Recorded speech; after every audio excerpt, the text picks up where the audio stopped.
बिस्मिल्लाहिर्रहमानिर्रहीम। आवाज़ आ रही है आपको? Thank you sir for inviting me.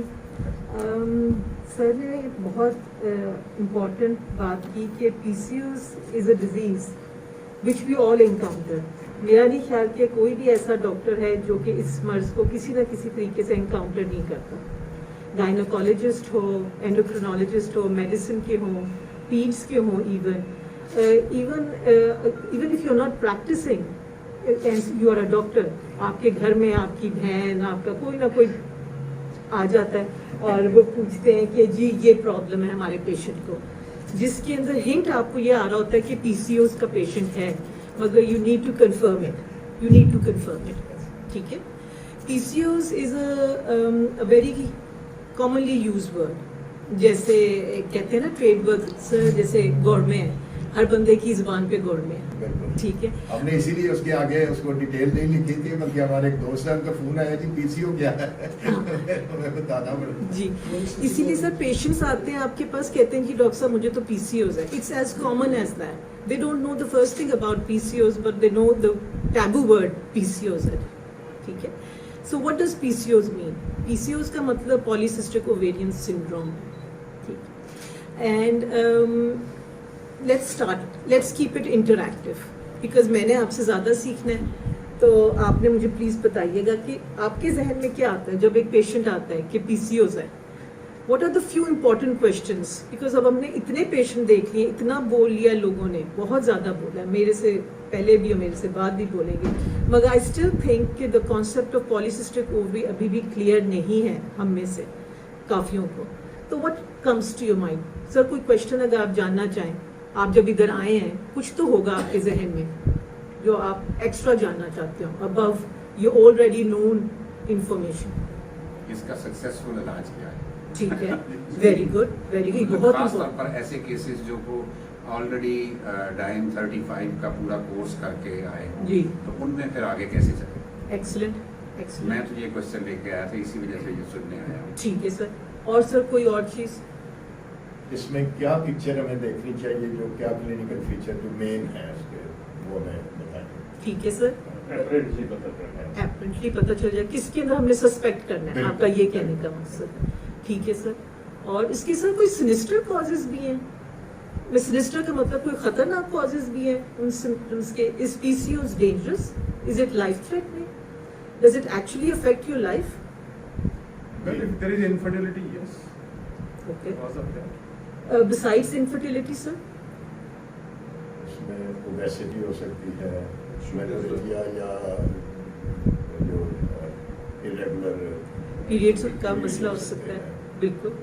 Sir आज मैंने इन्हीं पॉइंट्स को जो सर ने डिस्कस किया कि बेसलाइन नॉलेज हमें है, ये ड्रग्स हैं, उससे आगे क्या है? Is it only a gynaecological disease है? Is it only a reproductive age group की डिजीज है कि इसके बाद भी कुछ है या इससे पहले भी कुछ है? ये हमने जानना है, which is very important. So let's see what comes to your mind. Questions क्या हैं कि है क्या polycystic ovarian? When do you suspect, जैसे सर ने कहा, क्या इज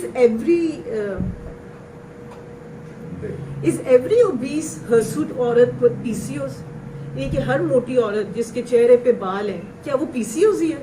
कोई और चीज हमारी जहन में नहीं आ सकती?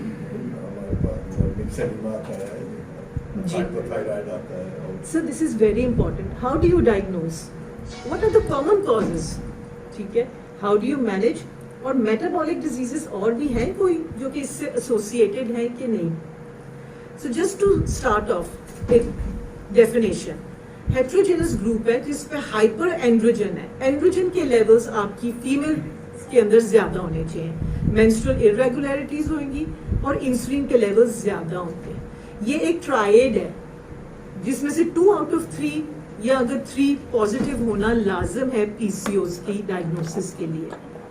But before you make the diagnosis, it is a diagnosis of exclusion। जैसे सर ने कहा, एक ओवरवेट लेडी आई है, उनके चेहरे पे बाल हैं, पीरियड्स खराब हैं, common thing obesity, number 2 thyroid, number 3 prolactin, number 4 Cushing disease. इनको निकालने के बाद PCOS के बारे में आपको सोचना चाहिए। Why?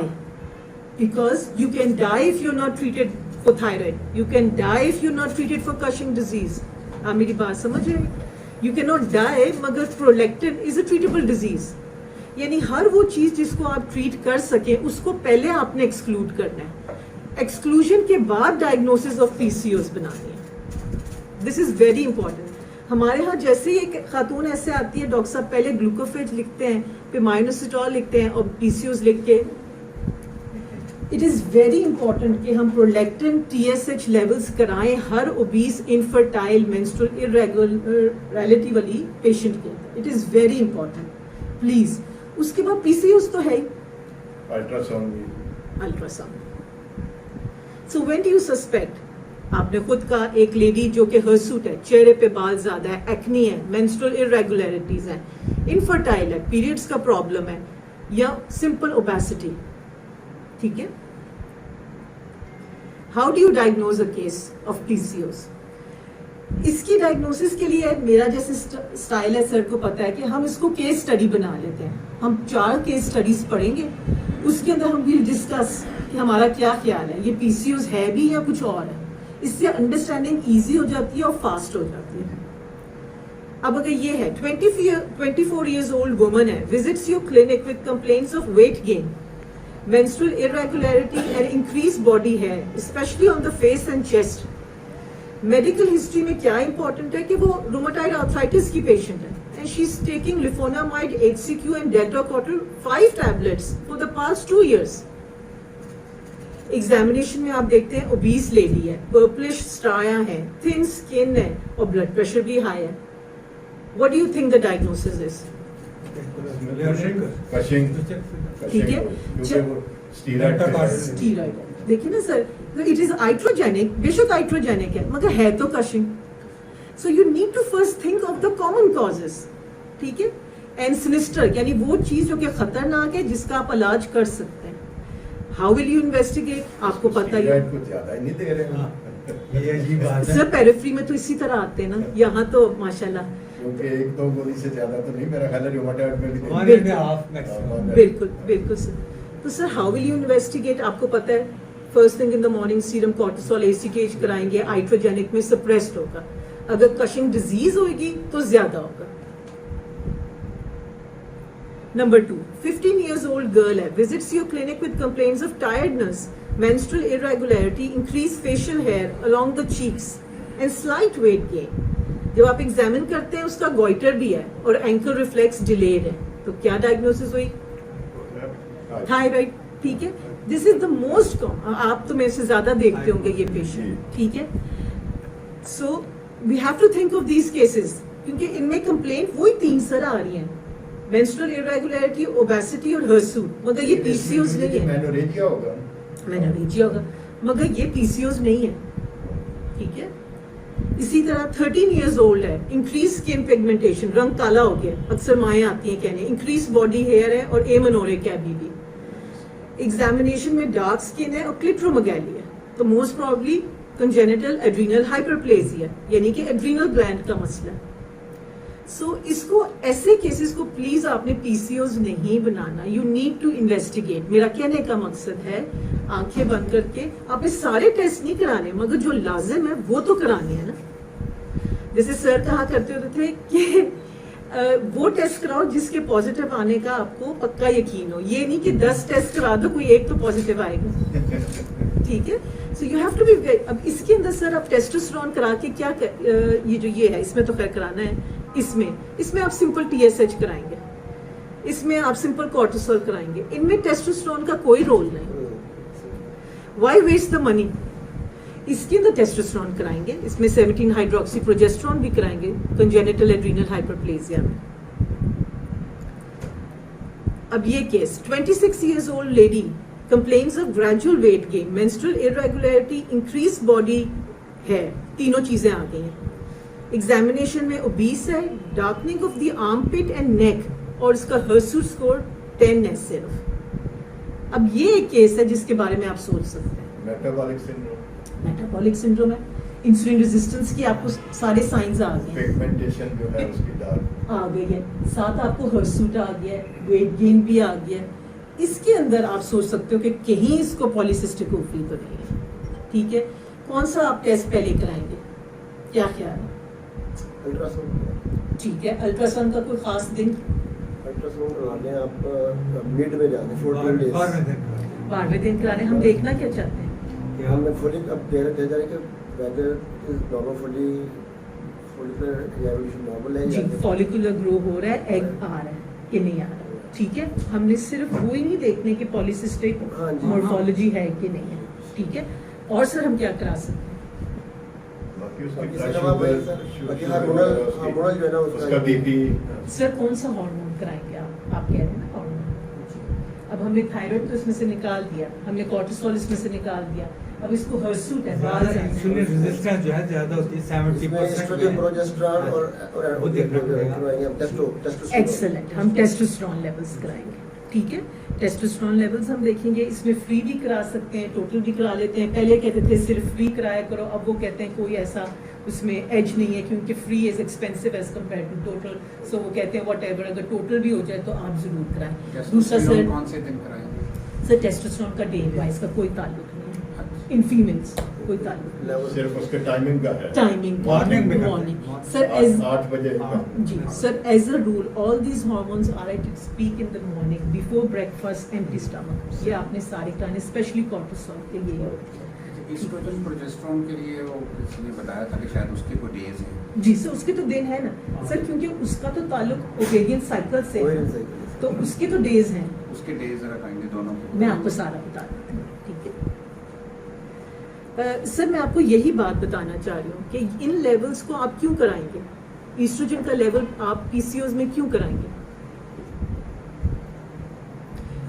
सर आप नहीं कराएंगे ना, मैं यही आपको समझाना चाहती हूँ। मैं I am getting to that, मैं आपको सारा एक्सप्लेन करती हूँ।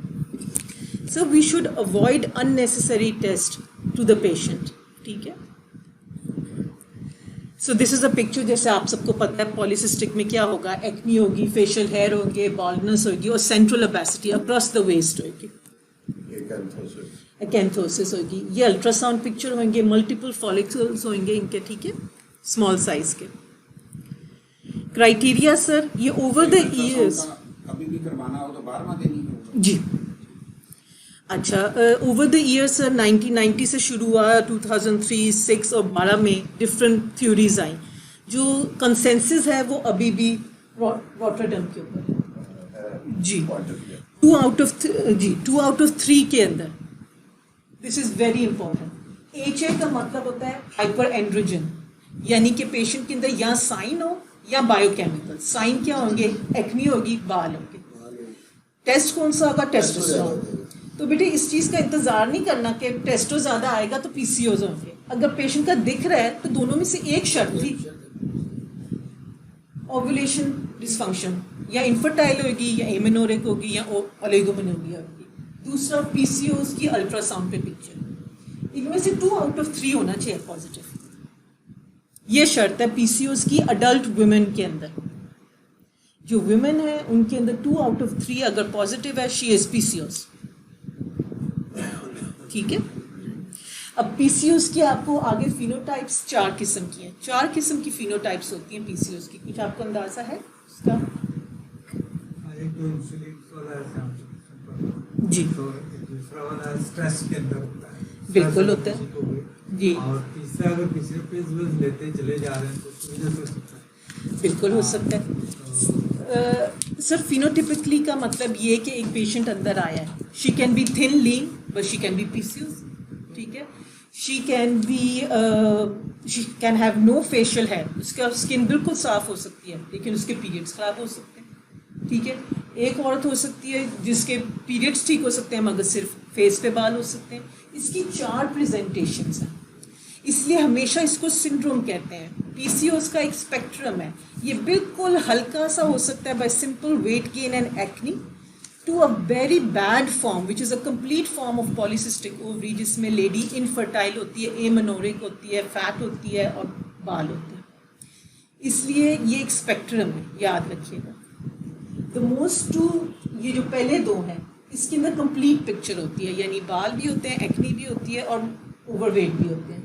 A और B, इनको क्लासिकल टाइप कहते हैं। ये तीनों की application hyper androgen ovulatory dysfunction, polycystic ovarian, जो पिक्चर है ना वो अल्ट्रासाउंड के ऊपर। जो सर सी और डी है ना, ये हम लोग बहुत कॉमनली देखते हैं। मैं आपको नेक्स्ट पिक्चर बताती हूँ। दीज आर द लेडीज जो कि अदरवाइज नॉर्मल होंगी, एक्नी के साथ आ जाएगी, कोई कहेगी मेरा वेट गेन हो गया, कोई कहेगी 6 मंथ से पीरियड नहीं आए, ठीक है, वैसे मैं ठीक हूँ, डॉक्टर साहब 2 बच्चे भी हैं, लेकिन जब आप उनके टेस्ट कराएंगे they will turn out to be PCOS। अच्छा, वो जो 6 मंथ से जिसको पीरियड्स नहीं आ रहे, तो उसके अंदर आप फिर ये कैसे कराएंगे? आप 12 डेज तो उसका नहीं पड़ेगा। वो भी सर मैं आपको सारा आई विल टेल। प्रोजेस्टेरोन करवाने की जरूरत ही नहीं है। 12 डेज का अल्ट्रासाउंड बात है। वो तो करवाना है, जैसे चार पीरियड नहीं करवाना है ना, कि whether there is ovulation or not। Sir उन्होंने ये जी सर उन्होंने एक रिसर्च की, उन्होंने कहा कि एंडोक्राइन क्लिनिक में जो कि रेफरल पॉपुलेशन होती है, अब आप एंडोक्राइन यूनिट में बैठे हैं, उनमें से कितने पेशेंट्स जो हैं वो फिनोटाइप A और B और C और D के होते हैं। अब देखिए ना, अब माशाल्लाह आप भी क्वालिफाइड लोग हैं, आपके पास जो बंदा पेरिफेरी से पेशेंट भेजेगा वो आधा डायग्नोज करके ही भेजेगा कि ये PCOS है, इनके पास भेज दें। अब वो बंदा कैसे डायग्नोज करेगा जब उसके पास तीनों पैरामीटर्स होंगे, ठीक है। इसलिए जब रेफरल क्लिनिक में हमने देखा तो type A was more common, लेकिन जब हमने जनरल पॉपुलेशन में देखा, इस कमरे में अगर हम देखें कितने PCOS हैं, अगर ये खवातीन होती, मेल्स ना होते, तो उन्होंने देखा ऑलमोस्ट इक्वल डिस्ट्रीब्यूशन। यानी आप कभी नहीं कह सकते इन चारों में से ये टाइप ज़्यादा कॉमन है या ये कॉमन है। They are all equally common diseases, presentation of the disease, but it is a spectrum. याद रखिए, इट इज़ अ स्पेक्ट्रम। ये एक पेशेंट में हर चीज़ आपको नहीं मिलेगी, किसी में कुछ मिलेगा, किसी में कुछ मिलेगा। शक की बुनियाद में you have to suspect, and whom to suspect मैंने आपको बताया, ठीक है। अच्छा, जैसे सर ने कहा हम कौन से टेस्ट कराएंगे, टेस्टोस्टेरोन लेवल कराएंगे, अर्ली इन द मॉर्निंग करेंगे, अल्ट्रासाउंड हम करवाएंगे 10 से 12 डे के ऊपर। वो हम क्या देखना चाहते हैं कि पेशेंट का फॉलिकल बन रहा है, क्या वो ओव्यूलेट कर रहा है कि नहीं कर रहा। That is the reason why हम इन दिनों में कराते हैं, ठीक है। ये अक्सर हम उन लेडीज़ में कराते हैं who come with infertility. LH FSH का कराना सर, ईस्ट्रोजन जैसे आप कह रहे थे कराना चाहते हैं सर, ये आप किन लोगों में कराते हैं? क्योंकि आम PCOS में आपको कुछ नहीं मिलेगा, ठीक है। ये आप उस PCOS में कराएंगे who comes to you with infertility, ठीक है। उनमें आप क्या देखना चाहेंगे? बिकॉज ये यू गोनेडोट्रोफिक होता है, इनके LH FSH आम हालात में नॉर्मल होते हैं। आप सिर्फ पेशेंट का पैसा ज़ाया करो, ठीक है। अगर LH FSH स्काई हाई हो गए, आपको ये दिख रहा है ओवेरियन रिजर्व ख़त्म हो रहा है, आप दूसरा टेस्ट AMH भी करा सकते हैं, वो पाकिस्तान में अभी पूरी तरीके से नहीं आया, वो भी कम आएगा उन लोगों में, ठीक है। प्रोलेक्टिन और TSH जैसे मैंने कहा, इट इज़ वेरी इंपॉर्टेंट कि आप हर पेशेंट का कराएं, because these are more common than that, और इनको ठीक करने से आपका मसला हल हो जाता है। तीसरी बात जो सर ने कही कि अगर 6 मंथ से लेडी को पीरियड्स आए नहीं है तो उसका कैसे टेस्ट कराओगे, ठीक है। अगर किसी को 6 मंथ से पीरियड्स नहीं आए, she is primary amenorrhoeic, she is not secondary amenorrhoea, you have to treat her as primary. उसके लिए सर आप प्रोजेस्टेरोन का चैलेंज देते हैं, प्रोजेस्टेरोन का चैलेंज देते हैं। अगर उसका एक्सेस ठीक होता है, शी मेंस्ट्रुएट्स। जब वो मेंस्ट्रुएट करती है 5th डे पे आप टेस्ट करा लेते हैं, 5th डे पे, ठीक है। ये उसका तरीका होता है। जो 6 मंथ से ज़्यादा अगर एनोएकुलेटरी हो, वरना आपको नहीं ज़रूरत होती। अच्छा सर, ये हम अभी बात कर रहे थे लेडीज़ लाइक विमेन हुआ ओवर 25, ठीक है। अब एडोलेसेंस जिनको आप 25 से नीचे की उम्र आप 18 से लेके यहाँ तक करें, उनके अंदर कोई डायग्नोसिस का फ़र्क है औरतों की निस्बत, यंग गर्ल्स और औरतों के दरमियान? लेटेस्ट रिसर्च कहती है कि है, ठीक है। पहले नहीं कहते थे, अब वो कहते हैं। वो ये कहते हैं कि इसके अंदर भी, जैसे सर आप मेटाबॉलिक सिंड्रोम कहते हैं ना, at risk of diabetes, at risk of heart disease, इसका उन्होंने कहा एट रिस्क ऑफ पॉलीसिस्टिक भी है। कि वो बच्चियाँ नॉर्मली सर जब मेनार्की आती है, फर्स्ट 2 ईयर्स पीरियड्स इरेगुलर हर फीमेल के होते हैं, एक्नी हर फीमेल को होती है एज अ रूल, ठीक है। 10 में से 8 को होती है, 2 को नहीं होती। तो उस वक्त आपने डायग्नोसिस नहीं बनानी। उनका कहने का मकसद है 2 ईयर्स आफ्टर मेनार्की अगर किसी के ये सिम्टम्स परसिस्ट करें, वेट गेन हो रहा हो, इसकी फैमिली हिस्ट्री स्ट्रांग हो, उसके अंदर एक्नी हर्सूट के साइंस आने लग जाएं, बायोकेमिकली अगर उसके टेस्ट पॉजिटिव अभी नहीं भी आए तो she is a potential candidate for PCOS. आपने उसको ये कह के नहीं भेज देना कि जाओ तू कुछ नहीं है. You need to follow her up, you need to bring her up after every 6 months.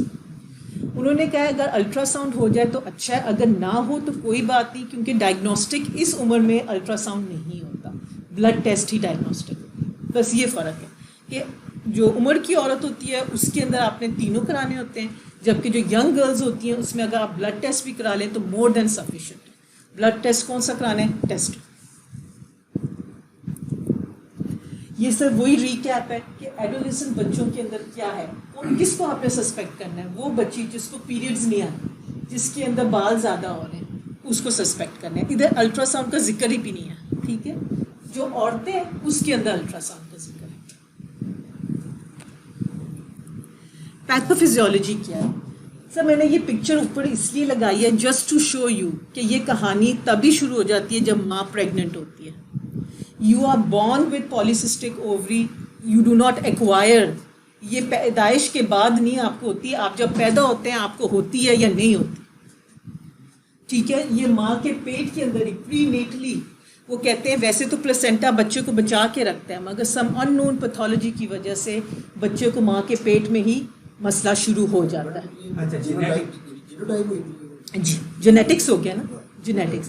Genetically It is- वैसे माशाल्लाह आज के लाइफ में सबसे अहम पॉइंट ये पता चला जी, it is genetically. Genetically. Sir उन्होंने लेटेस्ट गाइडलाइन में ये कहा है कि a PCOS mother gives rise to a PCOS child, ठीक है. The child is predispose. इसलिए आप देखेंगे ये बच्चे पैदाइश के वक्त पे छोटे होते हैं.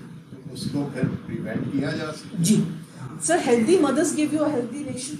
नहीं. अगर जेनेटिकली आप एक मदर है PCOS वाली है, उसको कैसे प्रिवेंट करेंगे कि उसके बच्चे को ना ये बड़ा क्वेश्चन है. सर कहानी बहुत, मैं उधर भी आ रही हूँ लेकिन पहले कर लेते हैं. सर वो जो GDM वाली कहानी है कि अगर माँ प्रेग्नेंट थी उस वक्त तो जब वो हेल्दी है, ठीक है, you prevent GDM, you prevent metabolic syndrome, ठीक है. और उसी वजह जब माँ हेल्दी होगी उसके ये मसले हल होने शुरू हो जाएंगे. एनवायरनमेंट सर, एनवायरनमेंट में कितना गंद है आपके, कितने टॉक्सिन्स हैं, ठीक है. यू हैव टू, ये सब कुछ ठीक करेंगे फिर जाके बात बनेगी. जो बच्चे पॉपुलेशन हमारी 1 in every 5 women is having PCOS. या बिल्कुल ऐसे ही हो गया जैसे पॉलीसिस्टिक किडनी जो है वो भी जेनेटिकली 20% हो गया. ये भी ऐसे ही हो गया. पॉलीसिस्टिक ओवरीज भी जो है sir it is genetically, it is genetically, ठीक है. आपने जैसे पाकिस्तान में देखा है every 1 out of 4 patient is a diabetic. इनकी बेसिक कहानी क्या है? इंसुलिन रेजिस्टेंस की है. बेटे इन सबका मसला एक है ना ये तो एक तकरीबन उससे मिलता जुलता सर, हुआ। एक ही कड़ी है ना, उसकी बीमारियां डिफरेंट निकलती जा रही हैं मगर कहानी एक ही है.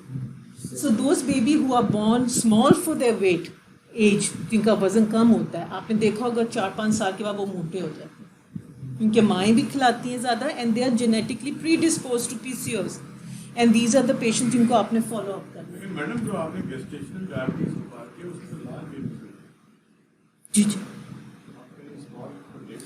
सर, जो स्मॉल फॉर डेट होते हैं उनके अंदर भी ये हो जाता है. मैं ये कह रही हूँ GDM वालों के तो बच्चों के अंदर डायबिटीज़ होती ही होती है, वो तो आप बिल्कुल सही कह रहे वो हैं, तो ओवरवेट हो. वो तो ओवरवेट होंगे. लेकिन जिन लोगों के बच्चे बहुत स्मॉल साइज स्मॉल वेट के होते हैं उनके अंदर भी PCOS के चांसेस ज़्यादा हैं. उनके अंदर mother is PCOS as well. As well, और मेटाबॉलिक सिंड्रोम के बहुत. The child has to be normal, ना ज़्यादा अच्छा ना कम अच्छा, नॉर्मल ही होना चाहिए. ये बात है. मेटाबॉलिक सिंड्रोम ऐसे ऐसे लाइफस्टाइल की वजह से है. कोई history ओवर नहीं. ईटिंग, जंक फूड ईटिंग, जो उनका सेडेंटरी लाइफस्टाइल है वो लीड्स टू अल्टीमेटली ओबेसिटी, उसके बाद फिर बाकी इंसुलिन रेजिस्टेंस और फिर डायबिटीज आ.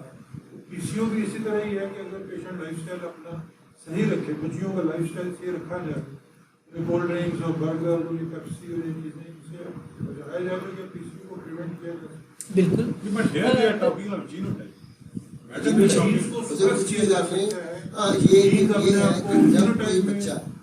जब कोई बच्चा अगर कोई आगे शिकायत करता है कि मेरी बेटी मोटी होती जा रही है, खाती भी मुनासिब है और ये इसका वेट होता जा रहा है, तो रिस्पेक्ट करना चाहिए. उसका थोड़ा बहुत भी हिस्ट्री भी है कि बिफोर टाइम थोड़ी ग्रोथ भी आ गई है, हेयर अपना हेयर आ गए हैं, फेस आ गए, तो फिर सस्पेंड करना चाहिए और उसे ब्लड टेस्ट और जो है लेके करना चाहिए। सर आपने बहुत इंपॉर्टेंट बात की है कि आजकल आपने देखा है ओबेसिटी अडल्ट में तो जो है बच्चों में बहुत ज़्यादा है, इतने इतने बच्चे हैं पेट उनका उधर तक जा रहा है, ठीक है। और यही वो बच्चे हैं, लड़कों की आपने देखा होगा उनकी प्यूबर्टी आती नहीं है, लड़कियों की वक्त से पहले आ जाती है और वो पीसीओज हो जाती है। बिल्कुल सही सर, जो आप कह रहे हैं इन्वायरमेंटल फैक्टर्स, आपकी बात बिल्कुल ठीक है, लेकिन अब साइंस ने ये देखा है कि these environmental factors somehow another have change the DNA of humans. उसको डीमेथिलाइजेशन कहते हैं ऑफ डीएनए, जिसकी वजह से ये सब कुछ हो रहा है। यानी कि एनवायरनमेंट से अब ये जीन पे इफेक्ट कर रही है और कर रही है, अब ये जेनेटिक लेवल पे आ गया है। It has affected your race, अब वो it's running in your families, it's running in your nations. इसके लिए आपको पूरा लार्ज स्केल, जिसको प्रिवेंटिव कहते हैं ना, प्रिवेंशन करनी, वो आज शुरू करेंगे, 10 साल बाद रिजल्ट्स आएंगे, ठीक है। ये ओवरनाइट एक बंदे को करने से थायराइड का भी तो रोल है ना, थायराइड फंक्शन जो है, जैसे ओबेसिटी में जिन लोगों को फैमिली में हाइपोथायराइडिज्म ज्यादा है, वो लोग ओबीज है, मैक्स डिमांड है वो। तो वो भी उसमें भी वो जो है डेफिनेटली ओबेसिटी के फिर बाकी इफेक्ट्स आने शुरू हो जाते हैं। जी तो बिल्कुल सर।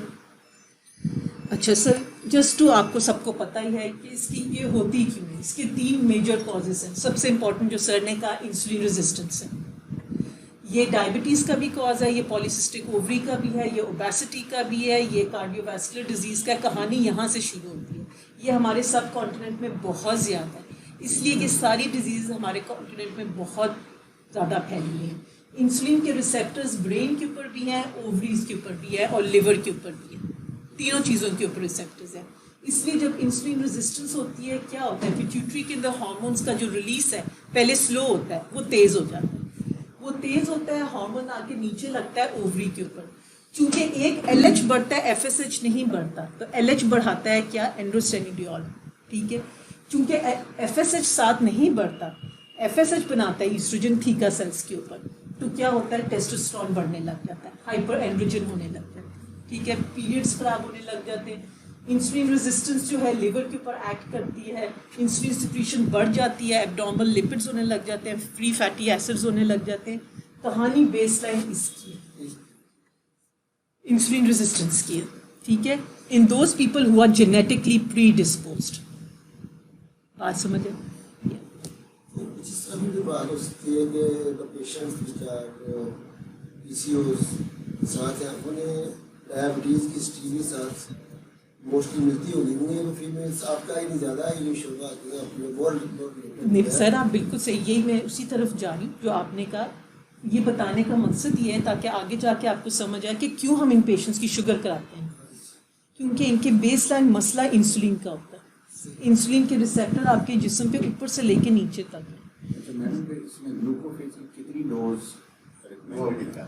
सर डोज इसकी मैं आपको बता देती हूँ क्या है, मगर उसका रोल ज़रूर है। एवरी मेडिसिन जो आपकी इंसुलिन को रेजिस्टेंस को कम करती है, उसका इसमें रोल है, ठीक है। मैडम अगर आप आगे बताएंगे तो डिफरेंट इंसुलिन यूज करते हैं इंसुलिन रेजिस्टेंस में सर, अगर इंसुलिन रेजिस्टेंस वाली डायबिटीज़ है उसमें तो ग्लूकोफेज यूज़ होगा ना, जिस किस्म की लेटेस्ट तो सही है जो मैंने कहा उसकी डोज क्या हो जी। मेटफॉर्मिन उसकी डोज क्या हो। अच्छा, how do you manage this? Management पे आता है। अच्छा, आप मैनेज कैसे करेंगे ऐसे पेशेंट को? सर ये मल्टी डिसिप्लिनरी अप्रोच है। मैं बीइंग अ गायनोकोलॉजिस्ट, मेरे पास एक पेशेंट आएगी, मैं उसके हार्मोन्स करा लूँगी, मैं उसको ग्लूकोफेज दे सकती हूँ, मैं OCP दे सकती हूँ, लेकिन अगर स्टेप आगे चले गया है, if she needs ovulation induction, उसके अंदर इंडक्शन वाली मेडिसिन या IVF, वो पे गायनोकोलॉजिस्ट का रोल है। डाइटिशियन का रोल अपना है इसके अंदर, ठीक है। So it is a multi disciplinary. PCOS का पेशेंट सिर्फ एक अकेली मैं या आप नहीं देख सकते, ठीक है सर। अगर हम इस अप्रोच को देखें, it is a common approach, easy approach for everyone. इसके अंदर अगर आप देखें तो क्या मल्टी डिसिप्लिनरी अप्रोच है। एक इनफर्टिलिटी की अप्रोच है, एक हर्सूट की अप्रोच है, एक लाइफस्टाइल की अप्रोच है, एक ओबेसिटी की है और एक ओव्यूलेशन इंडक्शन की है। मैं आपको रफली ये बता रही हूँ कि ये एक बंदे का काम नहीं है, 4 स्पेशलिटीज़ का काम है। अगर एक औरत फर्टिलिटी चाहती है, ठीक है, उसको आप OCP देंगे या क्या देंगे? मैं ये बात इसलिए करी क्योंकि आप लोग पेशेंट्स देखते हैं, अगर हम बिल्कुल निचले लेवल पे शुरू करेंगे बात तो वो लंबी हो जाएगी। उसको तो जरूर देंगे, क्यों नहीं देंगे, हमने उसे चाहिए ओवुलेशन करानी है। Excellent excellent excellent. मैं यही बात करना चाह रही हूँ। एक औरत आई है, उसको मेंस्ट्रुअल इरेगुलरिटी है, एक औरत चाहती है मेरे मेंसेस ठीक हो और मेरा बच्चा हो, एक औरत चाहती है बस मेरे पीरियड्स ठीक हो जाए। तो दोनों में फ़र्क तो है।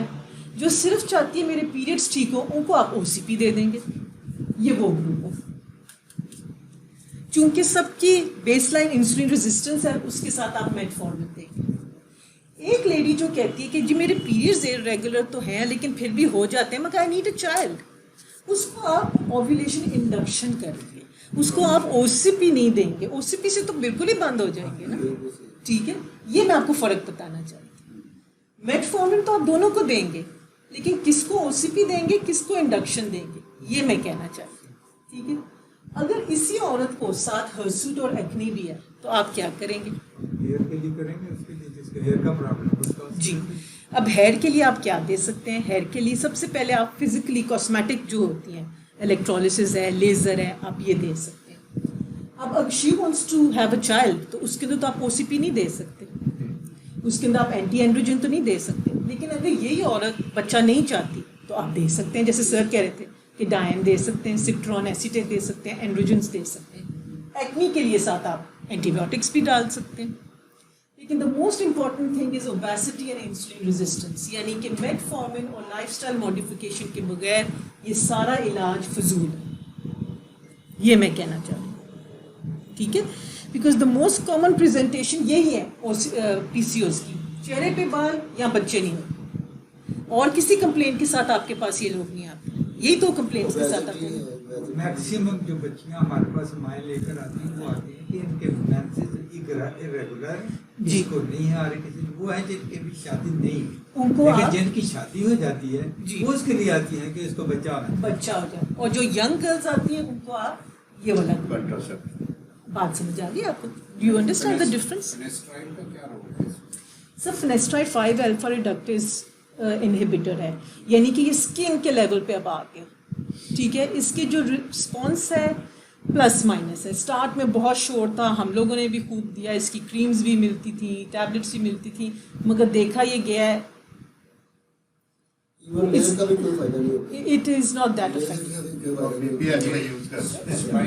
स्पाइरोनोलैक्टोन का भी सर इसका बहुत अच्छा रिस्पॉन्स है। मैंने जितनी यंग गर्ल्स हैं, सबसे इम्पॉर्टेंट बात इसके साइड इफ़ेक्ट्स बहुत कम, ठीक है। इट्स अ लाइट मेडिसिन, सस्ती मेडिसिन है, साइड इफ़ेक्ट कोई बज़ाहिर ऐसा नहीं है वेट गेन के हिसाब से। It is much better than डायन, सिट्रॉन एसीटेट से बहुत बेहतर है। आप ट्राई करें थोड़े से पेशेंट। डोज क्या देनी? सर कहते हैं आप 200 तक जा सकते हैं, आप 25 से शुरू करें, 50, 100, 200 तक जा सकते हैं। पाकिस्तान में 100 काफ़ी है, 200 तक आपको जाने की ज़रूरत ही नहीं पड़ती, ठीक है। I would advocate young girls with hirsute Aldactone, बहुत ही अच्छा रिस्पॉन्स है। मेटफॉर्मिन के साथ मेटफॉर्मिन तो सर आंखें बंद करके वो तो आप देनी है, बिकॉज सर थिन में भी तो इंसुलिन रेजिस्टेंस है ना, तो आपने ओबीस हो या थिन हो पीसीओएस, मेटफॉर्मिन देनी है।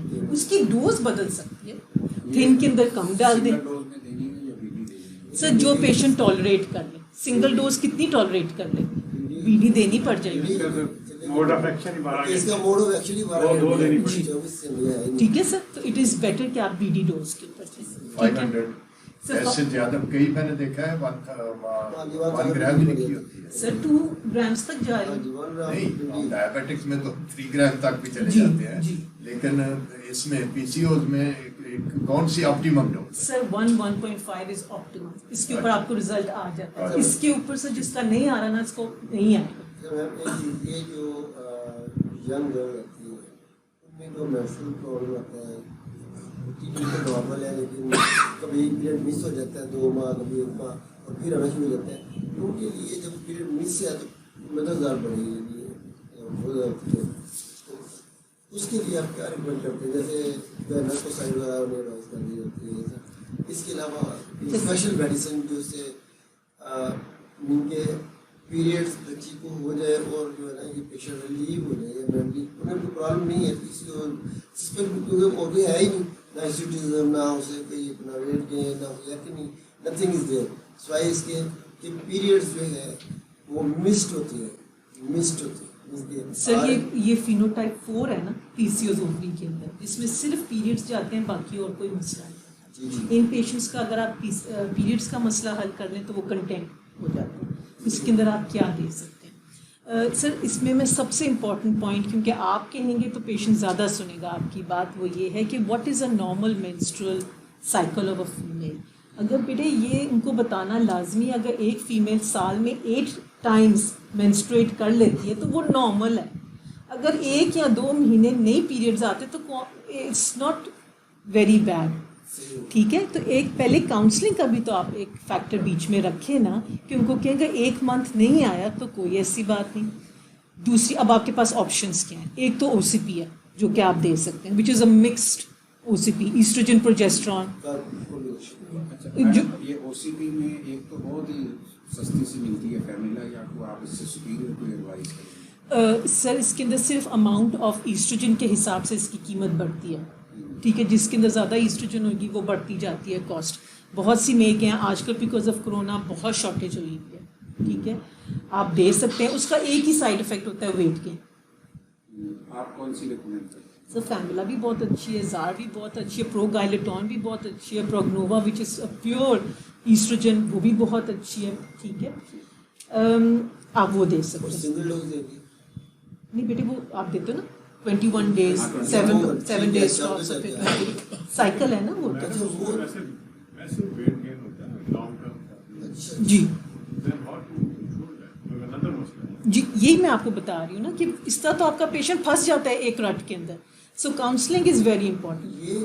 ये आप बता रहे हैं कि जो अनमैरिड यंग गर्ल्स उनको हम इस तरह ये करवा सकते हैं इसका? सर आप करवा सकते हैं अगर केस बहुत ख़राब है, वरना मैं तो जो आपको आगे बताना चाहती हूँ दूसरी ऑप्शन जो सर ने कहा डायन दे दें। डायन के अंदर क्या है, एंटी एंड्रोजन है और ईस्ट्रोजन है, वो इससे हल्की है, उसके साइड इफ़ेक्ट इससे कम है, ठीक है। इससे भी हल्की चीज़ क्या है, प्रोजेस्टेरॉन, सिंपल प्रोजेस्टेरॉन। आप उनको ये कहें कि आपने हर महीने 10 दिन खा लेने, the 10 days have to be the same 10 days every month. आपको बात समझ आई? मैडम इसका टोटल कोर्स कितने मंथ्स तक चलता है? 6 से ज़्यादा नहीं, 6 मंथ से ज़्यादा नहीं। लोग तो 2-2 साल 3-3 साल खा रहे हैं।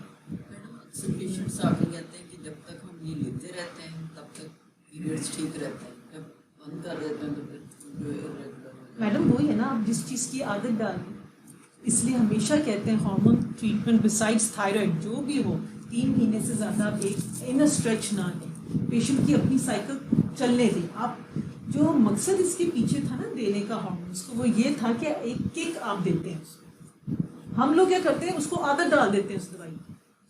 आपने उनको काउंसल करना है, पहले समझाएं कि इतनी दफ़ा साल में अगर पीरियड्स आ जाए इट इज़ नॉर्मल, 1 महीना छोड़ के अगर पीरियड आए तो कोई आफत नहीं आती।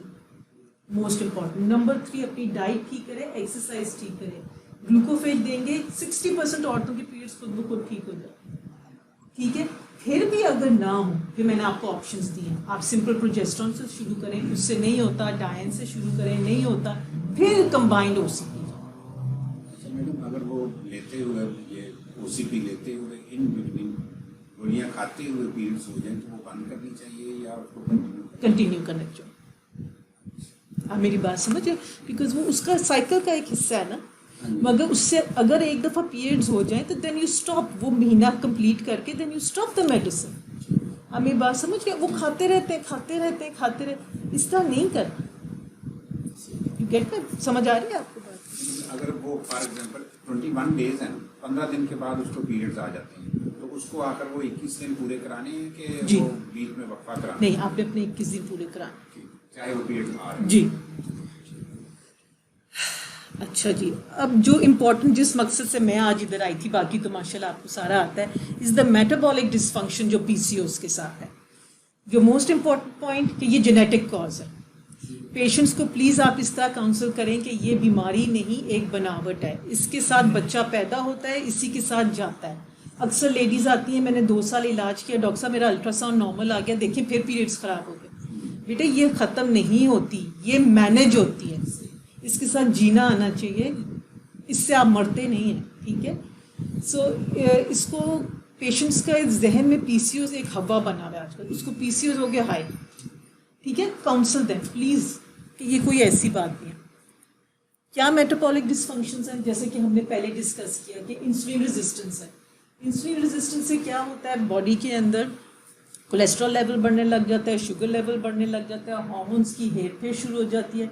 कुछ ऐसे नाम हैं जिनको हम अगर इग्नोर करें तो इसको चले रहने दें, ज़रा थोड़ी सी वो है। क्या मेटाबॉलिक डिसफंक्शंस हो सकते हैं? इंसुलिन रेजिस्टेंस से टाइप 2 डायबिटीज़ हो सकती है, इंसुलिन रेजिस्टेंस से लिपिड लेवल्स बढ़ सकते हैं, ओबेसिटी हो सकती है, हाइपरटेंशन और वैस्कुलर पैथोलॉजी हो जाती है। वैस्कुलर पैथोलॉजी क्यों होती है? क्योंकि जब इंसुलिन रेजिस्टेंस होती है फैटी एसिड्स बढ़ जाते हैं खून में, वो जाके ब्लड वेसल्स की जो दीवारें होती हैं उसको लग जाते हैं, वो स्टिफनेस होने लग जाती है, ब्लड प्रेशर बढ़ने लग जाता है, साथ कोलेस्ट्रॉल ज़्यादा होता है, एंड में क्या होता है, हार्ट अटैक। मेटाबॉलिक सिम्पटम तो है ही, हार्ट अटैक हो जाता है, खून गाढ़ा हो जाता है, आपका प्लेटलेट्स डिसफंक्शन हो जाता है, नेफल्ड हो जाता है, आपकी जो लिवर है वो फैट हो जाता है, फैटी लिवर हो जाता है, ठीक है। GDM, अगर माँ प्रेग्नेंट हो जाए उसके अंदर GDM या बच्चों के अंदर मैल फॉर्मेशंस हो जाते हैं, and the most important cause is cancer, इनके अंदर एंडोमेट्रियल कैंसर हो जाता है, ठीक है। सो जो लोग बेटे बिला वजह OCP देते जा रहे हैं, बात को समझें। Oestrogen unstoppable, oestrogen leads to cancer both of breast and endometrium. So इस बात को समझें, इलाज के फ़ायदे भी हैं मगर नुकसान भी हैं। और ये देखा गया है कि ये लेडीज़ जो हैं साइकोलॉजिकली भी बहुत डिप्रेस्ड होती हैं, किसी का बच्चा नहीं होता, कोई ओवरवेट होता है, कोई इमेज उसको अपना प्रॉब्लम होता है, तो इनके लिए psychological care is very important. Long term follow up for the complications जो मैंने आपको बताई हैं, नेफल्ड की, कार्डियोवास्कुलर, हाइपरटेंशन की, और इनके अंदर ये टेस्ट कराने हैं। ये टेस्ट किस में कराने हैं सर? 18 साल की लड़की में कराएंगे आप? 25 के बाद ठीक है, जैसे सर ने कहा कि 25 के बाद। जैसे हम कार्डियोवास्कुलर रिस्क करते हैं ना, पेशेंट के साथ टाइम लगाना है, उसको पूछना है उसकी फैमिली में डायबिटीज़ है, हाइपरटेंशन है, उसकी अपने आप ब्लड प्रेशर कैसा है, अगर उसका बढ़ रहा है फिर टेस्ट कराएं, लेकिन अगर नॉर्मल है तो अभी ना कराएं, 25 के बाद कराना शुरू। मैनेजमेंट, लाइफस्टाइल मॉडिफिकेशन, हर वो दवाई जो इंसुलिन रेजिस्टेंस को कम करती है, मेटफॉर्मिन, TZDs, GLP-1 का भी अब रोल आ गया इसके अंदर, DPL-4 का भी रोल आ गया। स्टैटिन्स तब देने हैं जब डिसलिपिडीमिया होगा, ठीक है, अगर कोलेस्ट्रॉल। SGLT2 का भी रोल है सर वो कह रहे हैं सर, ये बड़ा ना कॉन्ट्रोवर्शियल सब्जेक्ट है अभी भी। कुछ लोग कहते हैं कि नेफल में भी SGLT2 दो, इंसुलिन रेजिस्टेंस में दो, कुछ लोग कहते हैं कि ना दो, ये अभी रिसर्च के अंदर है। हार्ट फेलियर में भी अब आ गया। हार्ट फेलियर में भी आ गया। मेरा ख्याल है ये पेशेंट टू पेशेंट वेरी करता है। अगर तो ब्लड शुगर लेवल राइज है परमानेंटली, फिर तो SGLT2 का रोल बढ़ गया जी, क्योंकि उसका जो ना उसका रूटीन लग गया, उसका मोड ऑफ एक्शन लग गया, वो नीचे ले जाती है शुगर को। जी, लेकिन अगर उससे हटके अगर प्राइस नहीं है, लेवल जो है स्लाइटली अबव है, बहुत नॉर्मल है, तो फिर ये तो काफ़ी है कि जी, ये भी काफी सर। SGLT2 शुगर के अलावा भी इसका रोल है ना हार्ट फेलियर के अंदर, वैस्कुलर को वो करती है, उसलिए सर कह रहे हैं। अभी तो कहते हैं कि एस्पाग्लिफरोजिन जो है उसको खा, किसी को शुगर है या नहीं है उसको दे इन ओबेसिटी। सर उसका ना रोल अब कार्डियक रीमॉडलिंग के अंदर है, उसका सेल मेम्ब्रेन के लेवल पे, उसका अब ताल्लुक सिर्फ शुगर तक नहीं रहा, ठीक है, इसलिए वो नॉन डायबिटिक जी, इसलिए हम आपने फैटी लिवर का कहा, तो उसकी ज़्यादा ट्रीटमेंट ज़रूरत है या वो इसी मैनेजमेंट में पूरी ठीक हो जाएगी? सर देखिए, मोस्टली फैटी लिवर में और हम देते क्या हैं, बेसिकली लाइफस्टाइल होती है, मेटफॉर्मिन होता है, वेट रिडक्शन होती है, और इनमें से कोई एक होता है, पैरामीटर होता है। फैटी लिवर के लिए स्लिमरिन भी लोग देते हैं, तो उसकी साथ प्रेस्क्रिप्शन में ज़रूरत है या? बिल्कुल बिल्कुल सर बहुत रोल तो नहीं है सर। और कोई दवाई उसमें दो ही चीजें हैं, recommended weight, lifestyle modification and exercise. लिव देते कोई हैं। बहुत रोल नहीं। हाँ। पेटेंट किया है भाई, मैंने करवाया था उस पे पीसी में हुआ था।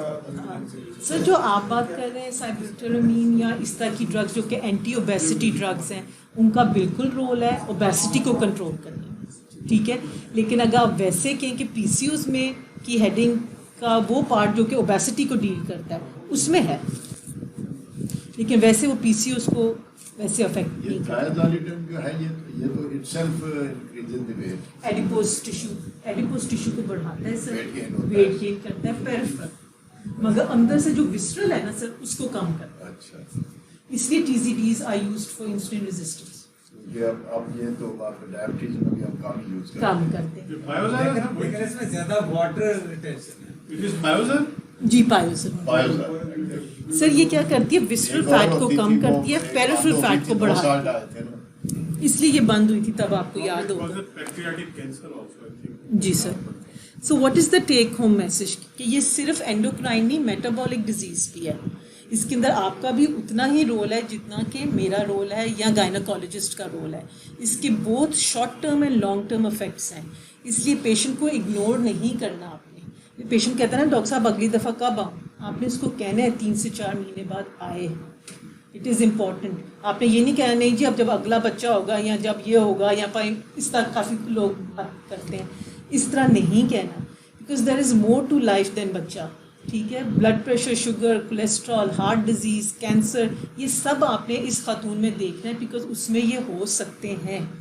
Within 2 to 5 years of diagnosis of PCOS, they can develop metabolic syndrome. मेरा कहने का मकसद ये है। ठीक है, so you need to follow up this patient ताकि उसका अगला बच्चा जो हो वो तो ठीक हो, ये तो हो गया जो भी होना था। यही बात है sir, from youth to menopause तक आपने इस पेशेंट को देखते रहना, क्योंकि मीनोपॉज तक इसको हाइपरप्लेजिया होके कैंसर हो सकता है। This is a patient for life time, आपका एटलीस्ट 30-40 साल का ये आपका पेशेंट है। ठीक है, ये अगर 18 पे आई है sir, you have to follow up for 45-50 की एज पे। मैडम ये आपका ही पेशेंट है, हमारा तो नहीं है। नहीं सर, कंबाइंड मैंने आपको पहले भी कहा कि it is a multi disciplinary approach. अच्छा, मेनोपॉज की बात है, मेनोपॉज में आजकल रिकमेंड करते हैं नहीं सर, क्या उसमें देना चाहिए? सर पहले आपको याद होगा टाइबोलिन देते थे बीच में, उनने काफ़ी कहा था सिलेक्टिव ईस्ट्रोजन रिसेप्टर एगोनिस्ट था, उसके ईस्ट्रोजन के साइड इफ़ेक्ट्स कम थे जैसे कि ब्रेस्ट कैंसर, CVA वगैरह।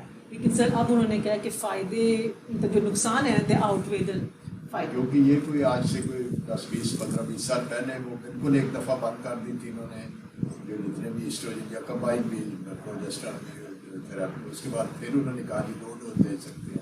आजकल क्या देना चाहिए? कुछ ये हर्बल भी है, कुछ उसका क्या? सर मैं यही बता रही हूँ, एक तो टाइबोलिन का अभी भी कुछ रोल है which is a selective oestrogen receptor agonist, वो आप दे सकते हैं। दूसरा सर हर्बल बहुत है, वो हर्बल में कहते कौन हैं सी herbal। बेहतर है? सही सारी सोया सीड जिसके अंदर ईस्ट्रोजन का हो ना, ये सारे आप दे सकते हैं।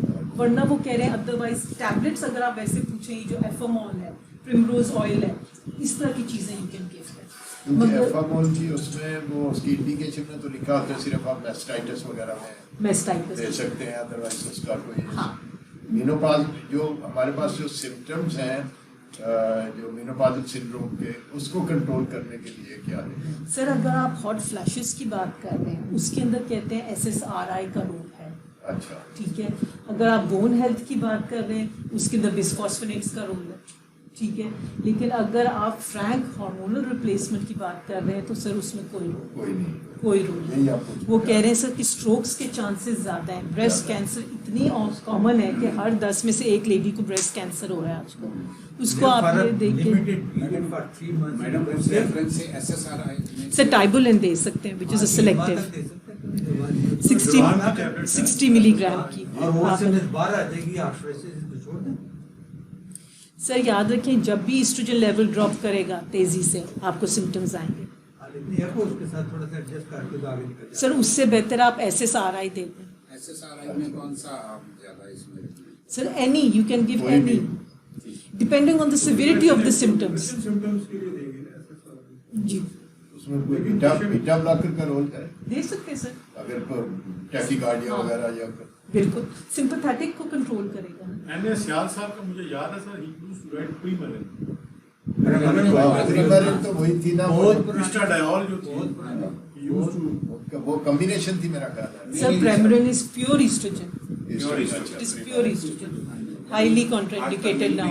लेकिन फ्लशिंग का बड़ा लेकिन अब आजकल बात तो इसी का primer इनका आया था कि no door में- फेमोस्टान के नाम से आ रहा है, it is available from Abbott. कौन सा? फेमोस्टान के नाम से। फेमस है। हाँ जी, तो वो इट इज बीइंग यूज्ड। उसमें क्या चीज है? वो भी उसमें में 1/5 भी है हाँ। और 1/10 है। उसकी एस्ट्रोजन कम है। नहीं, लेकिन वो मैडम बता रही है ना कि वो आप हार्मोन दे ही ना। नहीं, it is recommended for madam ने तो कहा ऐसा सारा ही दिया। थेरेपी के तौर पर नहीं सर, मेरी ये बात को समझिए सर, मैं दोबारा कहूँगी, इट इज़ इंडिविजुअलाइज ट्रीटमेंट, ठीक है।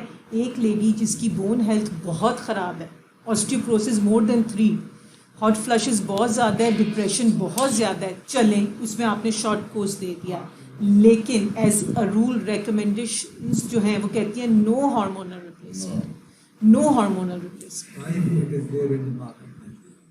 वो तो हर चीज़ है मार्केट में, वो तो ओपीएम भी है, तो ओपीएम भी है। चलो नहीं, वो एक ये तो मैडम का इशू नहीं है कि मार्केट Market में। एक्चुअली बहुत सी चीजें हैं, तो बहुत सी चीजें हैं जिनकी प्रमोशन, ठीक है ना, हमारे यहाँ तो हर चीज की प्रमोशन करते हैं लोग। अब आप अमेरिका या जो डेवलप्ड कंट्रीज है वहाँ पे आप लेबल आप यूज करें तो आपको फायदा हो जाता है। फाइन। अमेरिका में बहुत सी बड़ी बड़ी कंपनियों को, मैं एक दफा गया हुआ था तो मैंने देखा यूएस के बड़ी 3-4 कंपनियां इनको $1 मिलियन फाइन हुए थे ऑफ लेबल। बिल्कुल आएगी। सर जैसे ये सिल्डेनाफिल है जो ईडी के अंदर यूज होती है, इसकी भी खास इंडिकेशन है, मगर ऑफ द लेबल किस्ता दुनिया खा रही है, ठीक है। बेसिकली तो सर ये पोर्टल हाइपरटेंशन के लिए बनी थी।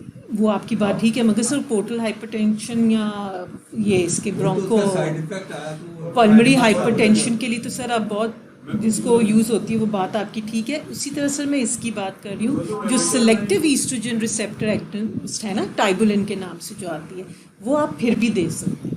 फरावरा। सर वही 6 months, ठीक है, मगर उसके अलावा नहीं, जो आप कह रहे हैं ना फ्रेमरिन है। में आजकल ये कह रहे हैं कि 65 Thank you. एज तक जो है वो थेरेपी जो है ना मेल ले सकते हैं। इससे हालांकि उसमें भी बहुत सारे मेरा ख्याल है डिस्कशन तो काफी हो गई है, और कोई क्वेश्चन है तो बता दो। Madam people thank you sir, Any question? Very good. Thank you. वैसे सर सारे ही हो गए।